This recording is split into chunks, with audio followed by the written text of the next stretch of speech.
So I have officially just played Highguard for a few hours, and well, look, it's far from the worst game of all time. It definitely was getting pretty excessively review bombed by a hate train on its launch day. But I do think that a lot of the criticism that has been levied at Highguard is pretty warranted. It's bloated, it feels empty, it just doesn't really come together to make for a great experience. But I don't want this video to just be another person jumping on the bandwagon of dumping on this game. I want to try and understand what is fundamentally wrong with this game's design at its core and why it doesn't appeal to so many of the people trying it out. And after playing it for a bit, I really gotta say, never before has the expression of throwing a bunch of random stuff in a blender ever been a more accurate description of a video game. I mean, just to give you an idea of how insane this game is, let's start by not even talking about the gameplay and just talk about the aesthetics, because even the art direction of this game is kind of insane on its own. Right off the bat, the game is clearly going for a high fantasy aesthetic. If you take a look at John Highguard over here, he's very paladin coded, and that same fantasy aesthetic applies to pretty much all of the characters. You've got monks and barbarians and druids and so on, and that all makes sense. I do think the character designs here are pretty bland, they just seem way too clean to me, but okay, so we're in a fantasy world. So then we load into the game, and the first thing we have to do is go to our power generators to reinforce our force fields.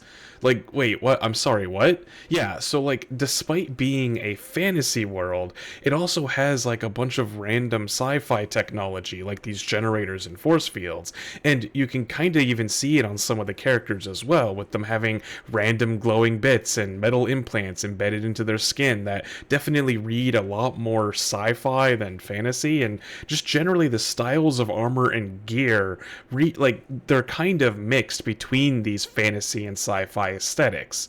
And then, of course, what weapons do they use in combat? Like, maybe they lean into the fantasy side and they cast spells with magic staves, or maybe they're leaning into the sci-fi side and fire, like, laser weapons at each other. No, it's just modern firearms. They just straight up have normal ass modern military style guns. Like, yeah, a couple of the weapons look weird. Some of them might have some random bits glued on, but like, for the most part, you've got your classic like assault rifles, SMGs, revolvers, like pretty much normal looking guns.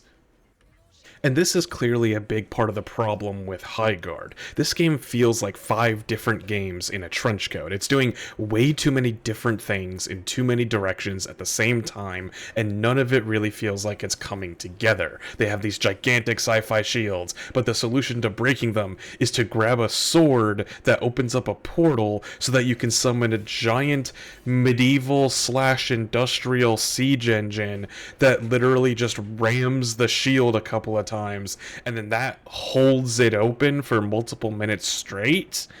You know, you raid these bases with these sci-fi generators, and then you got people building magic walls out of ice, and then I'm blowing them up with a rocket launcher.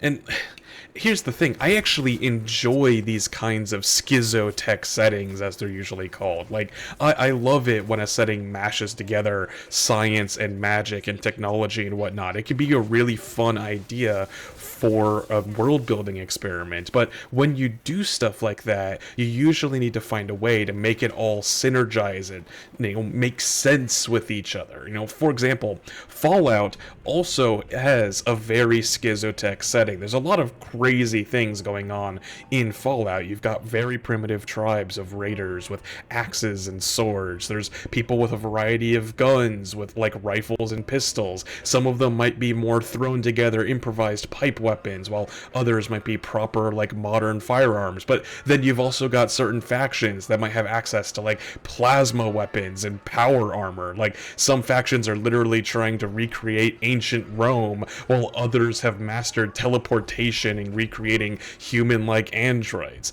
But like, it kinda makes sense because it's in this post-apocalyptic setting where you have all of these factions of the pre-war and post-war society fighting each other over the scraps of like ancient advanced experimental technology. Deadlock is another good example of a setting like this that combines magic and technology, where you have some people flinging spells while others are using firearms. But instead of it just being like a generic fantasy setting with guns, it's explicitly set in like early 1950s New York. It's just a version of New York where magic suddenly was awakened and made public to the world a few decades prior. And so they go out of their way to make sure that every character in the game is using technology and magic in some way that makes sense with their specific character traits. McGinnis is an engineer that learned how to harness soul energy to power her machines. Gray Talon is stylized as a mystical Native American hunter, and so naturally he uses a magically enhanced bow rather than a more typical firearm. And other characters don't have weapons at all, like how Infernus just uses his fire powers to just fire out of his fingers, and Drifter is a vampire that shoots out blood instead of using a gun as well. Every character's whole kit of abilities and weapons that they use are designed specifically to fit their unique personalities and gameplay, and use this fusion of both magic and technology in a way that makes sense for who they are. Meanwhile, I have no idea why anything in Highguard is the way it is. Why do we have magic spells and sci-fi technology in this world? The ability to respawn and resurrect people appears to be canon, but I have no idea if that's like unique to the main characters, or if that's just a thing that exists in this setting, or maybe it's something that comes from the location that we're fighting in, which I also have no context for. And everyone in Highguard is just stuck wielding generic assault rifles and pistols because of course they're not actually part of their individual kits due to the weird looting system in the game. Like, this is one of the rare parts of Concord that I think has over Highguard. Like, sure, Concord had very unappealing artwork that turned nearly everyone away from the game when they first saw it, but you at least kinda knew what you were looking at. Like, for as bad as it was at least clear at a glance that it was a sci-fi hero shooter. Meanwhile, Highguard was so all over the place with its art direction that nobody really knew what they were looking at when it was originally revealed. But I guess that's as good of a transition as any to start talking about the gameplay, which is just as, if not even more insanely mashed together than the art direction. So, what do you actually do in Highguard? Well, it's sort of a hero shooter. You have a small roster of unique characters that each have their own abilities, but you also have these bases with destructible walls that you can reinforce and siege, and you also have a gigantic overworld map where you can ride on mounts to cross vast distances, and you also have these battle royale style looter shooter loot chests to find and equip new guns and armor and other pieces of gear. And then you eventually also have a capture the flag section to get a hold of the Shieldbreaker that leads into the siege mode, where you're trying to plant bombs on the enemy generators to weaken their base. And there's also like a heart of the base that do you see what I mean about this game being a lot? Now, to be fair, having a ton of mechanics in your game isn't inherently a bad thing. I mean, again, I think Deadlock is the perfect comparison point here, because that game combines the already complicated mechanics of a MOBA with a hero shooter, and then throws some complex platforming mechanics on top of it all, with a few other things, like a capture the flag style earn system. But the key difference between Deadlock and Highguard is how those mechanics come together. In Deadlock, the hero shooter gameplay helps make controlling the MOBA characters more intuitive than the traditional top-down RTS perspective that MOBAs are known for. The platforming abilities allow you to get around the map more quickly so that you can switch between lanes and respond to threats more efficiently. And the MOBA item system makes it so that the hero shooter characters don't have to be defined into such fixed roles like DPS and support, and that all of the characters can be made a little bit more flexible in their capabilities. Deadlock seems overwhelming at first, and to be frank, it kind of is, but with time, all of these disparate mechanics really start to come together, and it becomes easy to see why the game is being designed this way and how they all synergize. By comparison, the systems in Highguard feel like they're constantly fighting with each other. A lot of the mechanics feel like they have actively been made worse just to try and accommodate other completely unrelated mechanics. And there's a lot of sort of band-aid solutions to problems with the game's design that they themselves created. It's like if somebody had a broken leg and you just sort of covered it up with a bandage without actually setting the bone back in place. The problem is out of sight, and I guess it's technically better than doing nothing, but you're ultimately failing to address the core underlying issue here. And I think that Highguard is chock full of these kinds of design decisions. Instead of ever stopping to think that maybe these two systems don't fully work together, they instead just kept adding more and more systems on top of it all to try and correct for the problems that they were running into until it became this huge bloated mess that it is today. So, I think that we should just start going through all of these disparate mechanics to break down how they kind of don't work with a lot of the other mechanics in this game. Let's start with the hero shooter part. For one, right off the bat, there's only like 8 characters in the game, which is not a huge amount of diversity to have. But in their defense, according to the roadmap, they are planning on adding a new character to the game about every 2 months or so by the end of the year. So if the game is still alive, they'll have nearly doubled the roster size to 14 characters, which is an improvement. But the actual character abilities themselves are pretty lacking in quantity, in my opinion. Every character only has one active ability, and then they have a passive and an ultimate with an absurdly long cooldown, as in longer than some of the matches I've played, and that's pretty much it. By comparison, characters in, say, Overwatch typically have 2 active abilities, their ultimate, and a unique weapon that fits into their playstyle, and then they might have secondary weapons or other passives on top of that. Same thing with Deadlock, having 3 active abilities and an ultimate per character with a unique weapon for each of them, as well as things like different amounts of stamina and whatnot. So when the characters in Highguard already have fewer individual abilities than most other hero shooters, the fact that they also lack unique weapons really hurts their diversity, since everyone can use any gun. So you can play any character as a sniper or a close range shotgun user or whatever. They just can't have the same kind of unique weapon design that Overwatch or Deadlock has to help reinforce a given character's playstyle. Plus, because there's so many disparate game modes in every single match between things like the capture the flag, the looting, the sieging, etc., some of the abilities are kinda really niche and are functionally useless when you're not actively using them in the specific game mode that they were clearly designed for. For example, Redmayne here, his abilities are all about breaking down walls, which makes it functionally worthless if you're, say, chasing someone down with the flag in an open field. And you can't really use his ultimate,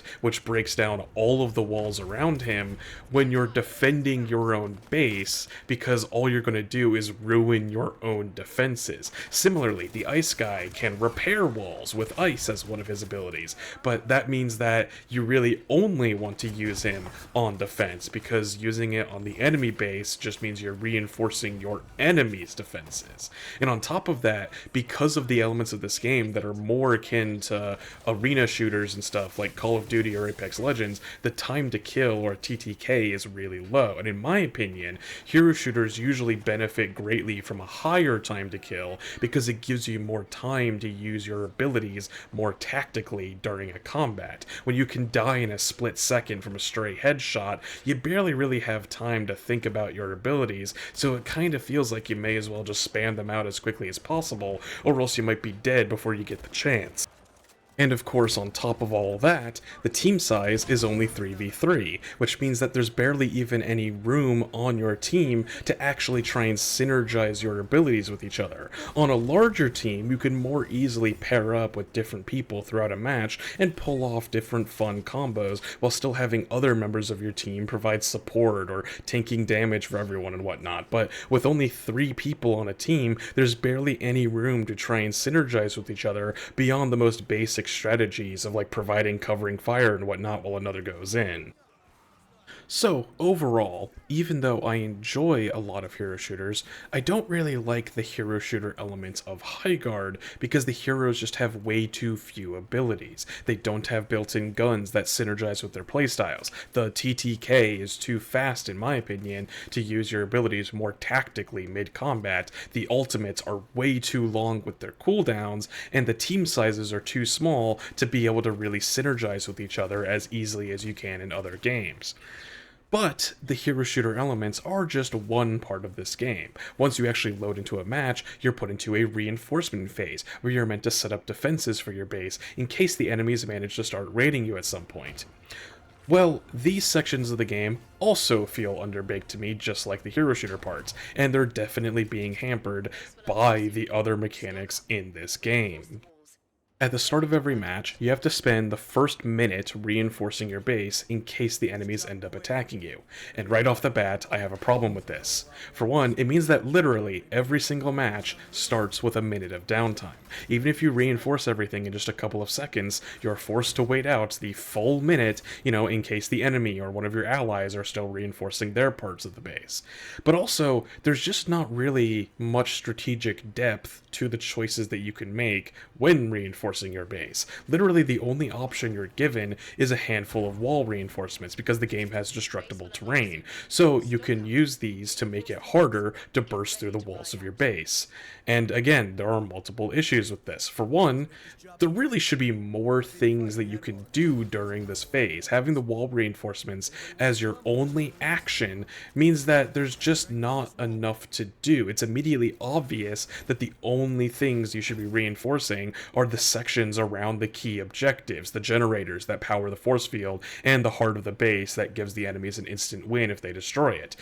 Why would you waste a reinforcement on any other part of the base? So everyone just rushes to those objectives, reinforces as many walls around them as they can, and that's kind of it. There's not really anything else to do. But then on top of that, the wall reinforcements don't even feel that useful in the first place. Walls can still be destroyed, they just take slightly longer to destroy when reinforced. Like, I've seen a lot of people describing it like you're reinforcing paper walls into cardboard, and I mean, I can't say I disagree. When there's so many ways to break even reinforced walls in this game, between the rocket launcher, the hammer, the machine gun, various character abilities, normal melee attacks, thumper bombs, whatever, it just makes the whole reinforcement phase feel like a huge waste of time. And the problem here is that they're kind of stuck in a catch-22. Chances are the reason why the reinforcements are so weak is because they wanted to make the hero powers and the weapons that you use to break those reinforcements feel strong. So if they made the reinforcements stronger, well then the hero powers that are designed around breaking walls would feel weak. So you can't really make one of these systems impactful without ruining the other one. So they clearly decided that they wanted to make the reinforcements weaker to try and highlight the already limited hero powers and siege weapons, but you still have to start every match in this reinforcement phase, which just kind of makes the start of every single match kind of suck. But okay, after the reinforcement phase, then you have the looting sections of the game, which seem to be stylized after various battle royale systems, where you're meant to just explore the base and gather loot for the upcoming firefights in the rest of the match, and I just have to say, I absolutely hate this part of the game. The looting is by far my biggest problem with Highguard, and I think it's the biggest reason why this game feels so empty and boring for the vast majority of matches, which are usually the biggest criticisms that I've seen levied at this game. For one, this looting phase that happens lasts for 2 minutes. During that time, literally all you're doing is running around the map, opening chests, and breaking apart crystals, and that's it. Like, it feels like I'm being forced to do MMO grinding in the middle of my shooter, which is not exactly high-octane action. Like, I don't know if anyone needs to hear this, but filling up my entire screen with crystals so that I can mash the melee button against them a few times does not exactly make for fun gameplay in this action-packed shooter. And once those 2 minutes are up, You then get told where the Shieldbreaker is going to spawn, which is basically the flag and the capture the flag portion, which I'll get to later, but that also has a 1 minute cooldown on it before it actually happens, which means that if you put it all together between the 1 minute long reinforcement phase, the 2 minute long looting phase, and then the 1 minute long flag spawning phase, you literally spend the first 4 minutes of every single match in this shooter game, this PvP shooter, not actually shooting at anyone. Like, I have had Overwatch games that take less time to play the entire round than the amount of time it takes for me to fire my gun for the first time in a game of Highguard. So many criticisms of the game talk about how the map feels too big and the world feels empty, and I feel like this looting phase is the real reason for that problem, because even if the map was smaller, you're still never really incentivized to interact with the enemy team until that 4 minute mark, and until then you're just kind of staring at chests and crystals until the game actually starts for real. But then it gets even worse, because the loot itself that you're doing this looting phase for is also bad. Basically, the issue here is that there's almost no variety to the loot itself, because the loot gets scaled based off of the length of the match. Looking at the full list of the guns in the game, it seems like there's a good number of them, but they mostly come down to the old favorites. You know, you got shotguns, SMGs, assault rifles, sniper rifle. There's all pretty much standard fare for your typical military shooter. There is like a heavy machine gun that seems to be a legendary drop, because I never once saw anybody use it in any of the games I played, but whatever. Other than that, you've then got the siege weapons, of which there are 3. You've got the rocket launcher, the hammer, and the zipline. But since there are only 3 of them, and you're given multiple minutes to search the map and open up dozens of chests, chances are you'll find the one you want pretty easily. Beyond the guns, there's also armor, helmets, saddles, etc., but the issue here is the loot tier system. Basically, there are 3 tiers of loot: blue, purple, and gold. But these loot tiers only spawn based off of how far into the match you are. So when you head out to gather loot for the first time, unless there's something I'm missing, you will only ever find blue tier loot. So once you find some blue guns and some blue armor and whatever, that's pretty much it. There's not really any reason to keep looting. The gear you found is the best you're going to get, and once the game upgrades all the loot to purple, then you just run out, you grab yourself some purple gear, and then you're done. The only reason to keep looting is yet another band-aid mechanic, which is that every time you die, you lose the armor that your character was wearing, which basically acts like a halo shield. So you have to loot multiple copies of whatever armor you're trying to wear, whatever tier is currently relevant, in order to keep it across multiple respawns.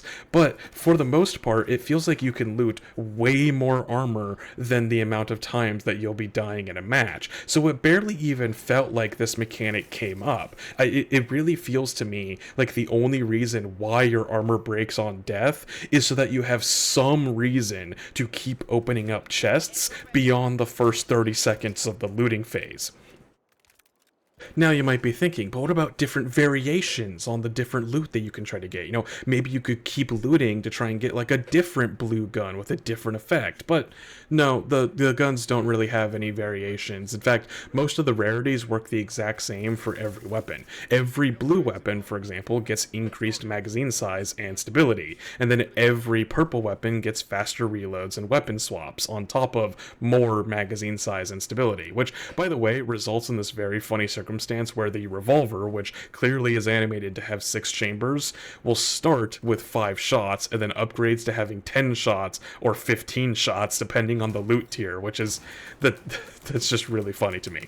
But yeah, so the loot rarities between the different like guns doesn't actually have any variety to them. Every single blue gun will get the same increase to magazine size and stability. So there's no point in looting one blue shotgun over another one. They will always have the exact same stats. Like, I think the golden legendary versions of weapons might have more unique effects, but there's no guarantee that a game will even last long enough that you'll reliably be able to get gold loot in the first place. The only other weapons that actually have a unique different effect are the 3 siege weapons, and even then there's only 2 variations for each of them, and I think you're always guaranteed to have one of those variations every time you find it. So if you only have one siege weapon in the game that you enjoy using, like the rocket launcher for example, you're only going to get one rocket launcher or the other. That's it. There's only 2. So even then there's still barely any variety to the loot that you can find. And if you really want a specific gun, well then there's also the store mechanic where you can farm crystals, and then there's no real risk of not being able to find the specific piece of gear that you like using.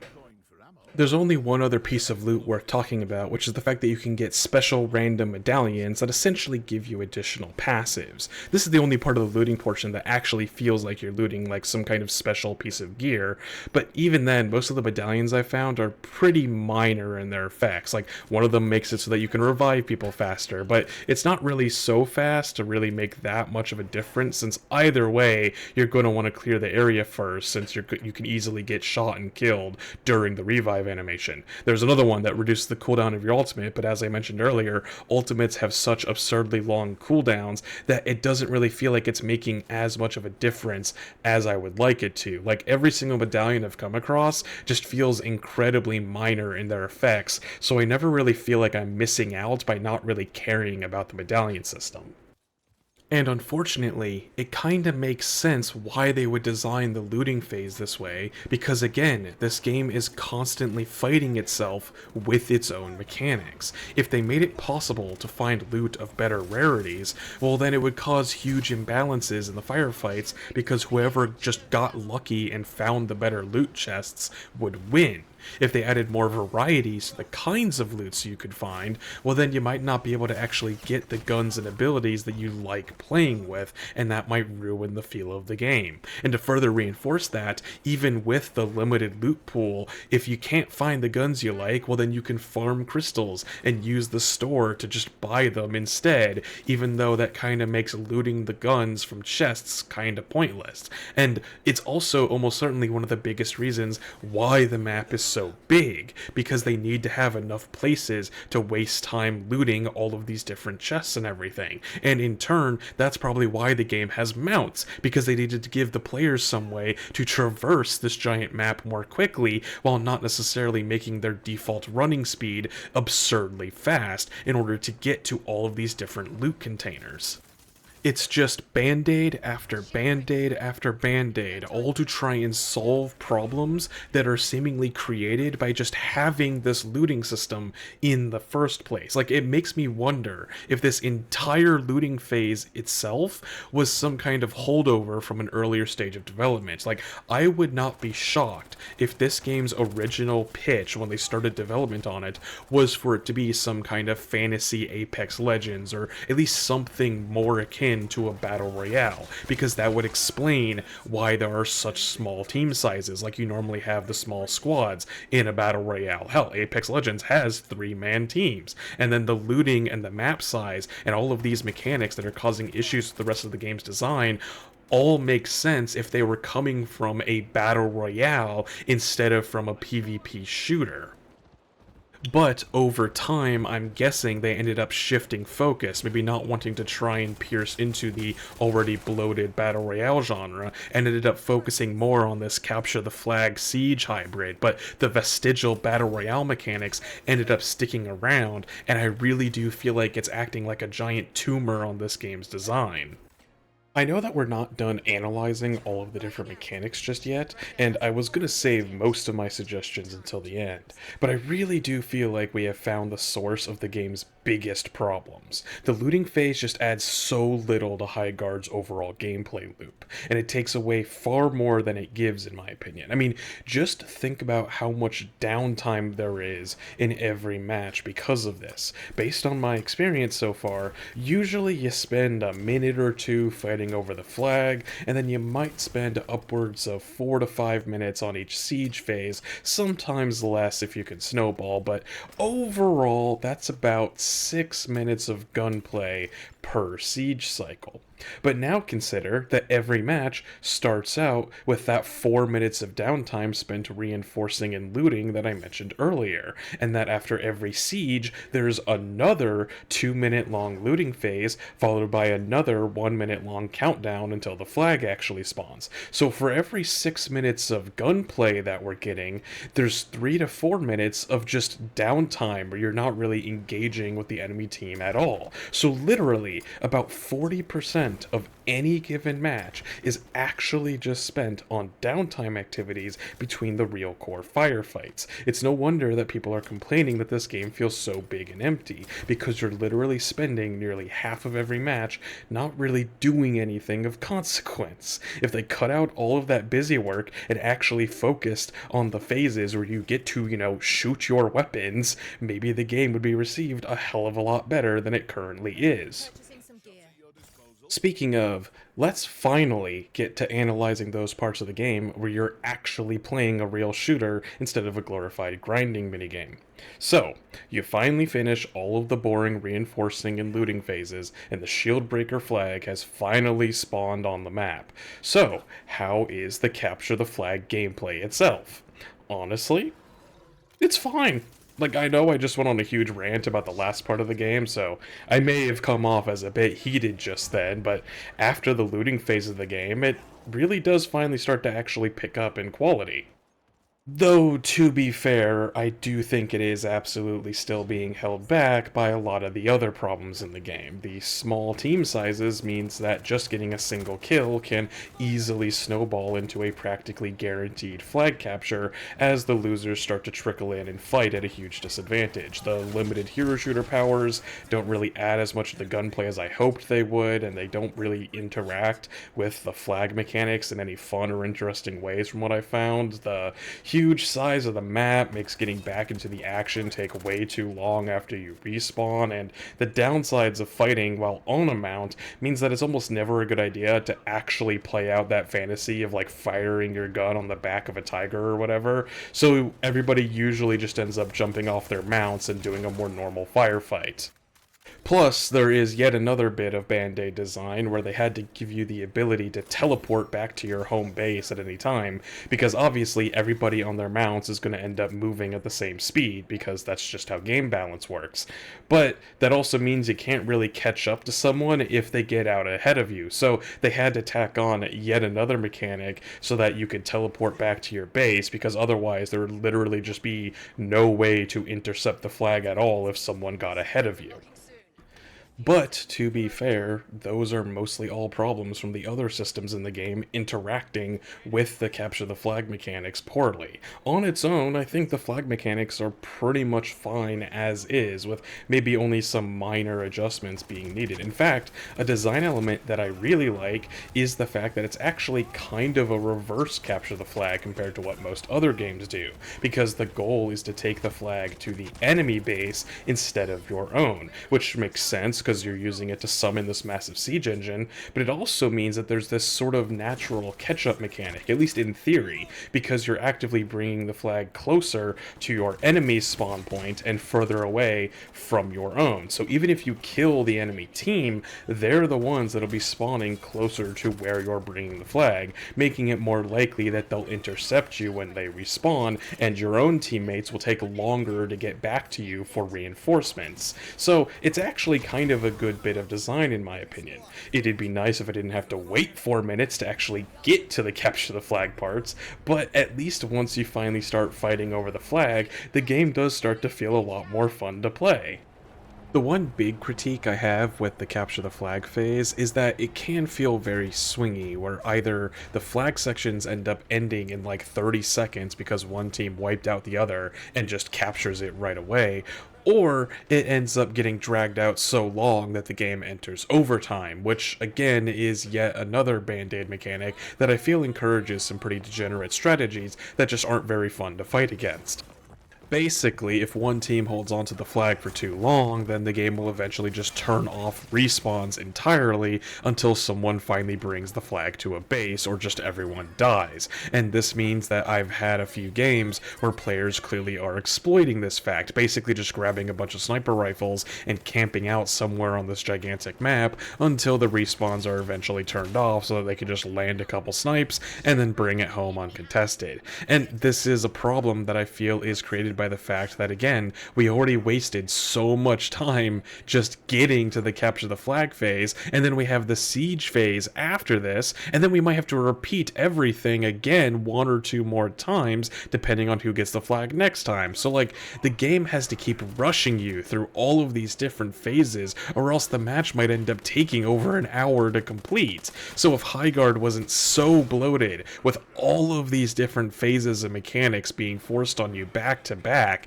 maybe we could actually afford to linger on the actual good phases of the game, like this capture the flag stuff, for longer. Finally, the last part of the game, the last phase that I want to criticize, is the part where you actually siege a base after you summon the Shieldbreaker. And admittedly, I think that we can keep this part short because, again, the main problems with this phase are kind of directly related to what I already talked about for the reinforcement phase.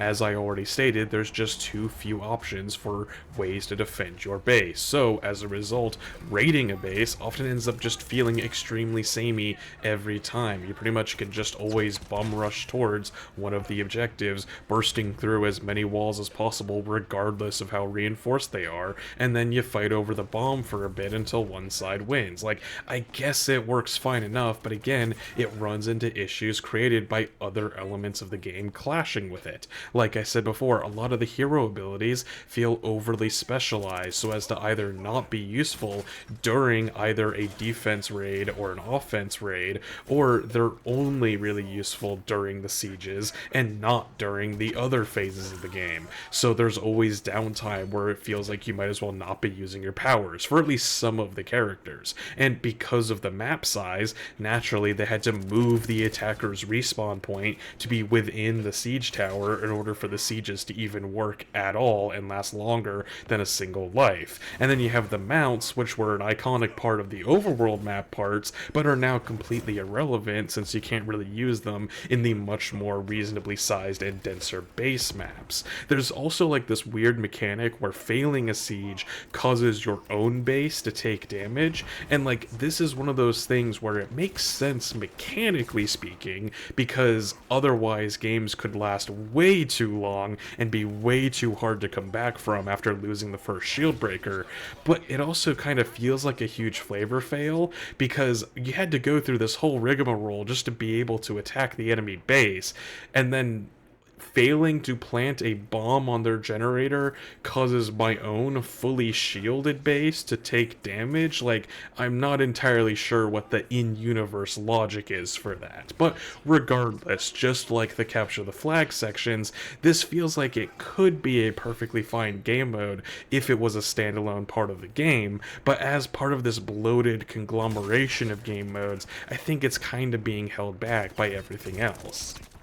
Now, that was the last gameplay phase that I wanted to talk about, but there is still one other aspect of Highguard that I want to critique for a second, and that's the narrative, or rather the lack thereof in this game. Now, that might seem like a weird thing to bring up, and I'll admit, I don't think the story and lore really matters that much at the end of the day for a game like this, but it highlights a problem that I think Nando of Nando v Movies beat me to talking about in one of his own recent videos. And that's the fact that I have literally no idea why anything is happening in this game.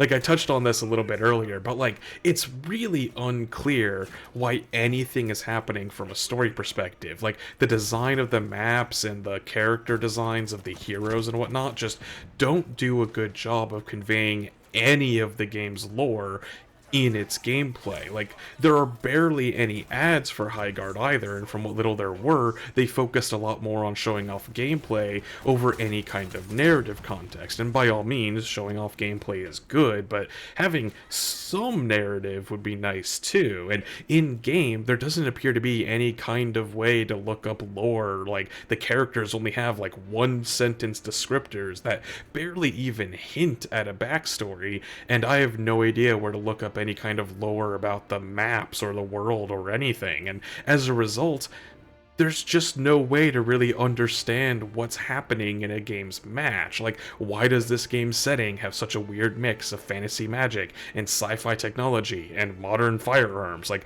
are the main characters special in some way? I got a hint that they were during the tutorial dialogue, but I have no idea what makes them special. Like, or is it unique to them? Is it the place that we're fighting in that's giving us magic powers? Like, where even are we fighting? I assume it's called Highguard in some way, but like, some voice lines mention that a lot of people are fighting over this territory, but why are they fighting over it? Is there something valuable? Are there good resources? Are there magic powers they are wanting? Like, who are these mysterious other factions that I guess we're fighting for? Why do these bases exist? What are they guarding? Is it high? There's just nothing to latch on here. And again, it doesn't sound that important, but I think that having some context for why the players are doing what they're doing in the game can help create at least some of your game's fandom and give you something to chew on outside of the gameplay. You know, like, look at this game's contemporaries with things like Overwatch and Deadlock. Again, like, I would argue that a huge amount of Overwatch's success could be attributed to its story and character design. Sure, the story never really ended up progressing as much as most people would have liked, but it was at least still clear from the start that this was basically about a bunch of sci-fi superheroes fighting various villains, and every map in Overwatch has a clear story behind it. In Watchpoint Gibraltar, you are bringing a satellite to a rocket so that it can be deployed into space. In Junkertown, you are bringing a bomb to the heart of the city to detonate it. It's clear what you are fighting over in every game of Overwatch, and every character has a lengthy backstory to explain who they are and why they became a hero or a villain or whatever. Same with Deadlock, and I must remind you that Deadlock is a game that's not even finished yet, but despite the fact that it has literally zero advertising or story cutscenes or anything, from just the visuals of the map design and the voice lines that you hear at the start of the match, you can very quickly put together in your first or second game that the story of Deadlock is about these mysterious otherworldly patrons that are granting your player characters power in exchange for destroying the opposing patron. And from there, you can figure out more and more about the world based on things like the advertisements and newsreels that you can find all around the map. Like, hell, even Concord, I would argue, was better in this regard specifically. Like, sure, it was generic as hell and none of the characters were really that appealing, but at least you got an idea for what the character personalities were and what their dynamics with each other were, as well as what kind of setting it was, cringe as it was. Meanwhile, back in Highguard, the only place that I've been able to find any lore about this game is by going to the game's website. And like, it's fine to have some extra lore there, but I shouldn't be forced to actively go out of my way to search up outside materials just to find a single scrap of lore about your game's world. Like, if you were unable to convey any of your world building through the characters and map design and other gameplay elements in the actual game itself, then you have clearly failed on delivering this lore on some fundamental level. Sure, I don't think that good world building on its own would have saved Highguard, but I do think that it would at least help quite a bit to give the players some context for why anything is happening in this game. But On that note, before I end this video, I do want to try and be a bit more constructive. Highguard has had enough people shitting on it endlessly that I want to try and come up with changes that, in my opinion at least, would help reduce some of the friction with its concepts and make Highguard appeal to more people. Now, amusingly enough, while I was making this video, the game actually has already been updated to have a 5v5 mode, which I think is now officially a new permanent game mode, in direct response to so many people saying that the team sizes are too small. Now, a lot of people were wanting this because of the game's map feeling way too big and empty, but as I've described earlier, I don't think the team size was the issue there. It doesn't matter if the team size is 3, 5, or 50. If every single match starts with 4 minutes of downtime where you're never incentivized to interact with the enemy team at all, then it doesn't really matter how big the teams are. The game is going to always feel empty and more boring during those early phases. And actually, ironically enough, despite how big the overworld map is, the bases during the raid portions are much more compact and dense. So these smaller team sizes actually kind of made some amount of sense for at least those portions of the game. And the new 5v5 gameplay can lead to some really chaotic raids, but I think it still works well enough and that it is at least a good first step. For every other phase of the game, the team sizes still felt too small. Like during the capture the flag, you are fighting in the massive overworld where you have a lot more room for more players to be fighting each other. And now engagements feel a lot less swingy because before, when you lost even just a single person on your team, you're losing 33% of your team's strength, and now you're only losing 20%. So, I mean, there's a lot more hero powers flying around at once, which does make it feel a lot more like a hero shooter. Like, overall, I would say that the game does feel more fun with 5 players on a team compared to 3, but there is still definitely a lot more work that I think needs to be done. That said, in regards to the heroes themselves, or the wardens I guess I should be calling them, I do feel like that they need to be given more unique powers between them. Only having one active ability and an ultimate is just not enough actives in my opinion, especially when the ultimate cooldown can sometimes be longer than an entire match. A really easy way to expand these abilities is, I think, through the grenade slot. In fact, I thought that's what they did at first, because one of the first characters I played was the fire guy who has a unique fire grenade. But then I later realized that I think everyone else just has the same generic grenade ability in that slot, and I think that that's a big missed opportunity. Like, maybe the ice guy has a grenade that slows down people in the area. The lady with all the recon abilities could have a smoke grenade that only allies can see through. The lightning guy already has basically a lightning grenade as his hero ability, so maybe move that to his grenade slot and then give him another lightning power on top of that. Like, this way, everyone could have more unique abilities to bring to the table and make them stand out from one another. Like, everyone would still have some kind of grenade to fill the usefulness that a grenade brings, but at least everybody would have their own grenade tailored to that hero's specific playstyle.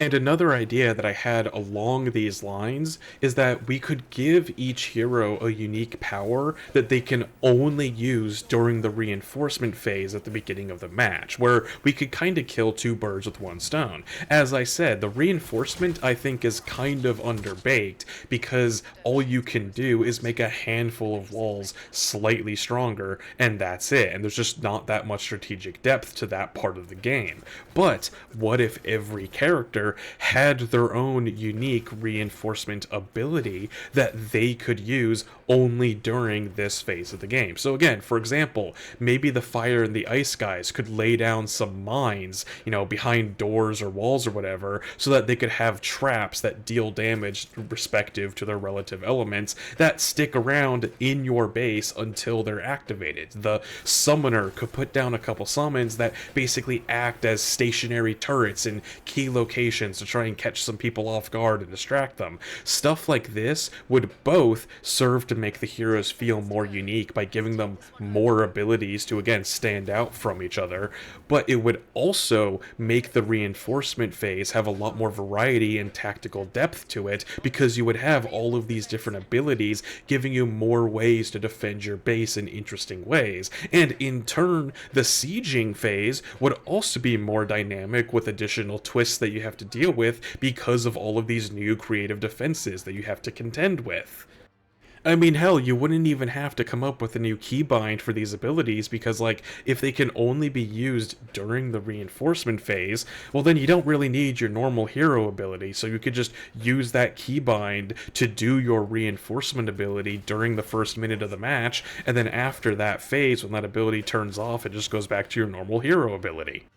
Now, with these changes, each hero would have not only their own unique hero power and an ultimate, but also a unique grenade that fits their playstyle, and a unique reinforcement power for helping defend their base, which I think is a massive improvement to making these characters more interesting to play than their current state. And it would make it so that when you start the match and you see what characters are on the enemy team, you would immediately know, oh, okay, so they've got the ice guy and the fire guy, so we gotta watch out for a ton of mines on the enemy base. It gives you ideas for what to strategize and prepare for, because you know what kind of reinforcement abilities they would have. I think it would add a lot more interesting depth to these characters and all of the different phases that these would interact with. Now, so far, I feel like these changes that I've suggested are fairly realistic. They obviously wouldn't be able to implement them overnight, of course, but at least I've just been recommending things that they could, in theory, just work on adding to the game's existing systems that I think would make it a lot better. Like, the game already has grenades, and they clearly already have a system for replacing that default grenade with a unique hero power, so I'm basically just saying, like, expand that system to make more heroes have more unique grenades and things like that. But now I want to suggest some more dramatic changes to the game that I think would have a similarly dramatic effect on the game's quality. Now, as I said before when I was ranting about it earlier, I just kind of wish they would get rid of the looting phase entirely.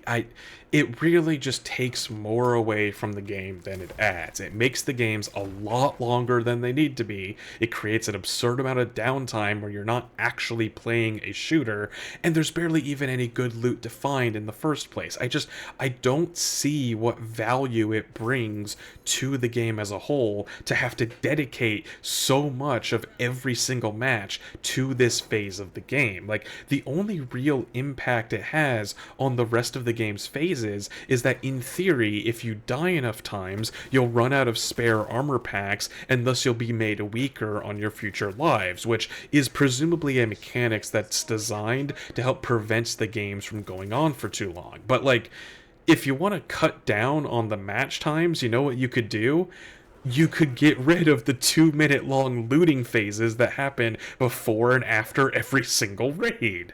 And I mean, if they're really worried about matches going on for too long, the game already has an overtime mechanic for the capture the flag sections, and then the raids have a limited number of respawns for the attackers. So there's already multiple systems in place to prevent the game from going on forever. The looting phase is just kind of entirely redundant. And if they got rid of looting entirely and, just let us have a fixed loadout that you keep for the entire round, and then maybe just upgrades over time automatically as the round progresses, I think that the game would be dramatically improved. Maybe you can keep the weapons leveling up after each siege, but I don't like having to spend multiple minutes straight just hammering on crystals and opening chests over and over in every single game for ultimately the same result every single time.